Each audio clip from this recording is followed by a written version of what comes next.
আপনি কি জানেন এমন 7টি বিশেষ মুহূর্ত আছে যখন দোয়া কখনোই ফিরে দেওয়া হয় না। 1. রাতের শেষ তৃতীয় অংশে তাহাজ্জুদের সময়। হাদিসে রাসূল সাল্লাল্লাহু আলাইহি সাল্লাম বলেন, প্রতি রাতের শেষ তৃতীয় অংশে আমাদের প্রতিপালক নিকটবর্তী আকাশে অবতরণ করেন এবং বলেন, কে আছো যে আমাকে ডাকবে, আমি তার ডাকে সাড়া দেব। কে আমার কাছে চাইবে, আমি তাকে দেব। সহিহ বুখারী 1145, সহিহ মুসলিম 758।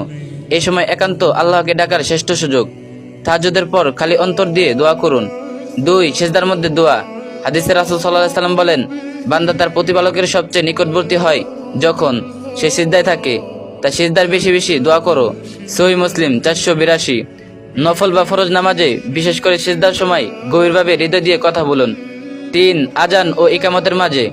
হাদিসে আছে, আজান ও ইকামতের মাঝখানে দোয়া ফিরে দেওয়া হয় না। সুনানে আবু দাউদ 521, তিরমিজি 212। প্রতিটি ফরজ নামাজের আগে এই মুহূর্তগুলোতে কিছু না কিছু চেয়ে নিন আল্লাহর কাছে। 4. জুমার দিনের বিশেষ সময়ে আসর থেকে মাগরিব। হাদিসে আছে, জুমার দিনে একটি মুহূর্ত রয়েছে যে সময় বান্দা আল্লাহর কাছে যা চায় আল্লাহ তা কবুল করেন। সহিহ মুসলিম 852। অধিকাংশ আলেমের মতে এটি আসরের পর থেকে মাগরিবের আগে।